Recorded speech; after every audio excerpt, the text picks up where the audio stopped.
اس سوال کا جواب یا یہ تو بہت آسان ہے، دوسرے لفظوں میں یہ کہا جا سکتا ہے چونکہ اب سپریم کورٹ کا ایک فیصلہ آ گیا ہے اور سپریم کورٹ نے کہا ہے کہ جی یہ فیصلہ 90 دن کے اندر آپ نے الیکشن کرانے ہیں۔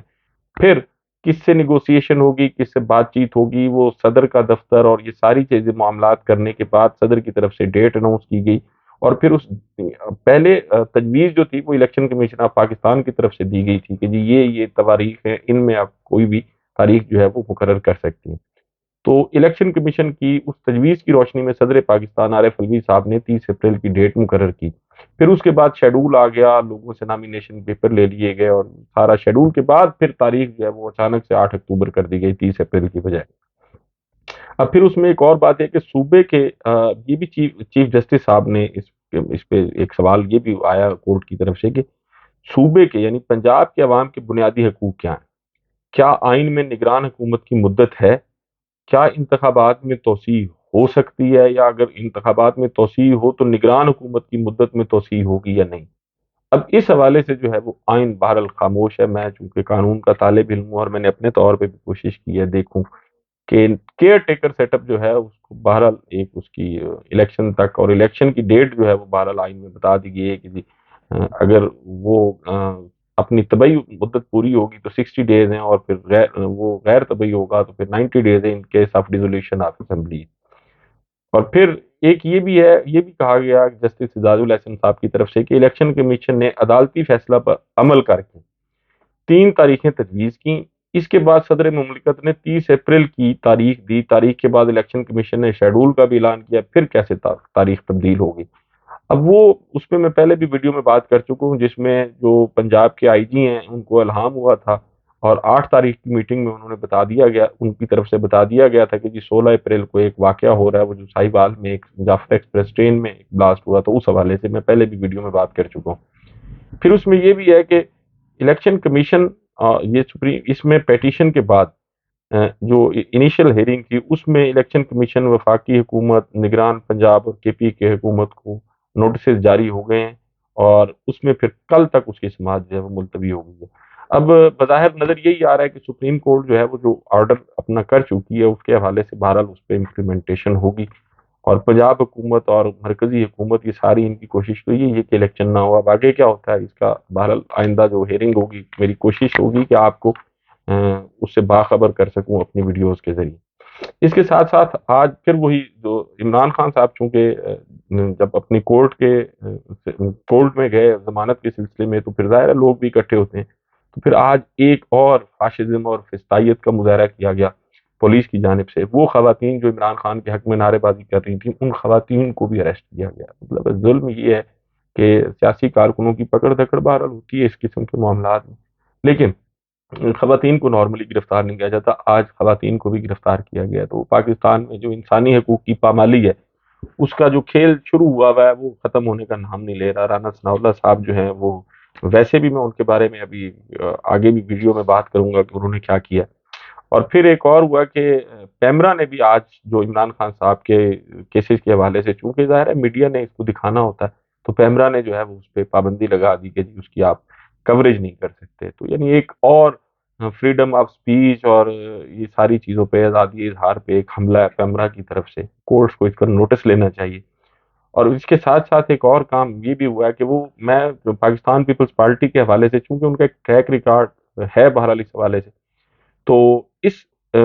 موجودہ جو حکومت ہے اس کے تمام تر غیر آئینی اور جو فسطائیت ہے اس میں پاکستان پیپلز پارٹی بھی برابر کی شریک نظر آتی ہے، کیونکہ حسان نیازی صاحب جو عمران خان صاحب کے بھانجے بھی ہیں، ان کے خلاف پہلے یہاں پنجاب میں اور اسلام آباد میں مقدمات ہوئے، پھر ان کی بیل ہوئی، پھر ان کو کوئٹہ شفٹ کیا گیا، اور کوئٹہ شفٹ کرنے کے بعد پھر ان کی پوزیشن یہ تھی کہ اب کراچی تھانہ جمشید کوارٹر میں ان کے خلاف ایف آئی آر درج کر دی گئی، اور وہی ایف آئی آر جو تحریک پاکستان کے لوگوں کے خلاف جیسے درج ہوتی تھی، وہ تو تعزیرات پاکستان کی دفعہ 121، 124A، 153A، 505 اور یہ ان دفعات کے تحت ان کے مقدمہ درج کیا گیا، اور پھر ان کا ٹرانزٹ ریمانڈ جو ہے وہ بھی خبر آ رہی ہے کہ لے لیا گیا۔ اس کے ساتھ ساتھ آج فواد چودھری صاحب جو ہیں انہوں نے بھی کھلا کے جو ہے وہ اظہار کر دیا ہے، اور وہ مریم نواز کے خلاف میدان میں آ گئے ہیں۔ ایف آئی اے میں انہوں نے درخواست دے دی ہے، اور اس درخواست میں انہوں نے ان کی پرے یہ ہے کہ مریم نواز نے ان کے خلاف مقدمہ درج کیا جائے، اور اس میں جو ایلیگیشن ہے وہ یہ ہے کہ عمران خان صاحب کی صحت کے حوالے سے مریم نواز نے ایک بڑا نامناسب ٹویٹ کیا تھا اور پھر اس کو وائرل کیا تھا. یہ ساری جو باتیں ہیں یہ اب اس کا ظاہر ہے ایف آئی اے نے کیا کرنا ہے جب تک وہ بیٹھے ہیں. جہاں تک میں نے رانا ثناء اللہ کی پہلے بات کی ہے، جہاں تک رانا ثناء اللہ صاحب کا جو تعلق ہے وہ یہ ہے کہ وہ اس وقت بہرحال پاکستان کے وزیر داخلہ ہیں، اور ایک وزیر داخلہ جو ہے اس کی بڑی ایک حساس قسم کی ان کی پوسٹ ہے، اور اس پوسٹ کے حوالے سے ان کی جو گفتگو ہے اور جو ان کا طرز عمل ہے وہ بہرحال ان کو محتاط ہونا چاہیے. لیکن ہوا یہ ہے کہ رانا ثناء اللہ صاحب نے ایک چینل پہ انٹرویو دیتے ہوئے اس قسم کی گفتگو کی ہے. میں تو ایک وکیل اور ایک قانون کا طالب علم ہونے کی حیثیت سے میں تو سچی بات یہ ہے کہ وہ ان کی گفتگو سن کے حیران ہو گیا ہوں.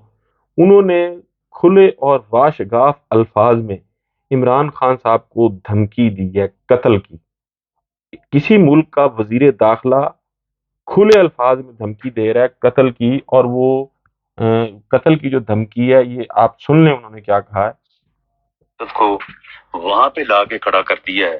کہ اب دونوں میں سے ایک کا وجود ہی باقی رہنا ہے. تو کیا یہ تو اس لیے اب پھر جب ہم سمجھیں گے کہ ہمارا وجود جو ہے وہ اس کی نفی ہو رہی ہے تو ہم تو ہر اس حد تک جائیں گے جس حد میں پھر یہ چیزیں تو نہیں سوچا جاتا کہ جی فلاں چیز کر دیں فلاں چیز نہ کریں، یہ جمہوری ہے یہ غیر جمہوری ہے یہ اصولی ہے یہ بے اصولی ہے. یہ تو پھر چیزیں جو ہے وہ ختم ہو جاتی ہیں. آپ کے ماننے والے چاہنے والے سینکڑوں ہیں لاکھوں ہیں، آپ کی یہ باتیں سنیں گے تو وہ تو عمران خان کو اپنا دشمن سمجھیں گے اور وہ حملہ کرنے سے گریز نہیں. تو عمران خان کے ساتھ جتنے لوگ ہیں ہمیں اپنا دشمن سمجھتے ہیں، اسے تو انارکی پھیلے نہ تو انارکی پھیلی ہوئی ہے اور کیسے پھیلے گی. اب یہ رانا ثناء اللہ صاحب جو اس بد قسمتی سے اس ملک کے وزیر داخلہ ہیں وہ عمران خان صاحب کے بارے میں یہ گفتگو کر رہے ہیں کہ اب ہمارے وجود کو خطرات لاحق ہیں اور پھر ایک ہی بچے گا، یا وہ یا ہم. دیکھیں اس میں کوئی شک نہیں ہے کہ عمران خان صاحب کا اگر وجود باقی ہے تو پھر آپ کا وجود نہیں ہے، لیکن وہ وجود سیاسی ہے. رانا صاحب، عمران خان صاحب کا اگر آپ نے مقابلہ کرنا ہے تو سیاست کے میدان میں کریں. آپ کی ان کھلے الفاظ میں دی گئی دھمکی جو ہے میں یہ سمجھتا ہوں کہ پاکستان کی اعلیٰ عدالتوں کو اس کا نوٹس دینا چاہیے، اور پاکستان تحریک انصاف کو اس حوالے سے بالکل قانونی جو بھی ان کی چارہ جوئی بنتی ہے ان کو ضرور اس چارہ جوئی کے لیے کورٹس میں جانا چاہیے. کسی ملک کا وزیر داخلہ اپنے سیاسی مخالفین کے لیے جب یہ لفظ استعمال کرے گا کہ اصولی ہوگی بے اصولی ہوگی، وہ بچیں گے یا ہم بچیں گے، ایک ہی بچ سکتا ہے دونوں نہیں بچ سکتے، تو ہمارا وجود خطرے میں ہے تو پھر ہم یہ فیصلہ کریں گے. تو یہ ایک کھلی اور ننگی قسم کی دھمکی ہے، اور ایک پاکستان کے وزیر داخلہ کے طور اور ایک منصب پر بیٹھا ہوا شخص جو ہے وہ اس قسم کی گفتگو کر رہا ہے جو انتہائی افسوسناک ہے. اور میں یہ سمجھتا ہوں کہ وزیر اعظم شہباز شریف صاحب جو ہیں ان کو بذات خود اس چیز کا نوٹس لینا چاہیے، اور میں اس کے لیے لفظ استعمال کروں گا کہ شٹ اپ کال دینی چاہیے انہیں. اب پاکستان کی عدالتیں اس حوالے سے کیا کرتی ہیں اس کے لیے تو بہرحال دیکھنا پڑے گا، لیکن ایک بات طے ہے کہ سویلین بالادستی کی وہ بات جو عمران خان صاحب کرتی ہیں ان کو بہرحال پبلک میں پذیرائی حاصل ہوئی ہے، اور عمران خان صاحب جو ہیں وہ اس وقت تک حکومت جو ہے وہ اپنی تمام تر ہتھ کنڈے اور اپنی کوششوں کے باوجود عمران خان صاحب کا راستہ روکنے میں ناکام نظر آ رہی ہے. کورٹ سے بھی بہرحال انہیں ریلیف مل رہا ہے، اور وہ ریلیف ان کا بنتا بھی ہے کیونکہ جس قسم کے کیسز ان کے خلاف بنائے گئے ہیں تو ان کیسز میں کسی شخص کے جیل جانے کے امکانات جو ہیں وہ نہ ہونے کے برابر ہوتے ہیں. ناظرین، آپ سے کل چونکہ سپریم کورٹ میں جو معاملہ زیر سماعت ہے اور اس میں کیا ڈیولپمنٹ ہوتی ہے کل اس پہ کل کی ویڈیو میں آپ سے بات کریں گے. اپنا اور ارد گرد کے لوگوں کا بہت خیال رکھیے گا. اللہ حافظ.